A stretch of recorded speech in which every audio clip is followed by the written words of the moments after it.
This guide will help you update your payout destination on Lyft in a few simple steps. Follow the instructions below to ensure your payment information is current. Step 1. Open a Lyft app. Launch the Lyft app on your mobile device. Make sure you are logged into your account to access your settings. Step 2. Access your account settings. Tap on your profile picture or the menu icon in the top left corner of the screen. From the menu, select Settings to enter your account settings. Step 3. Navigate to Payment Information. In the Settings menu, look for the Payment or Payout section. This is where you can manage your payment methods and payout destinations. Step 4. Update your payout destination. Before filing a refund or dispute, use the srock.com link in the description to open the refund dispute deadline calculator and confirm your deadline. Step 5. Save changes.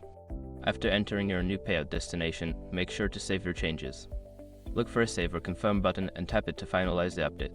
Now you have successfully updated your payout destination on Lyft. Make sure to check your payment settings regularly to keep your information up to date.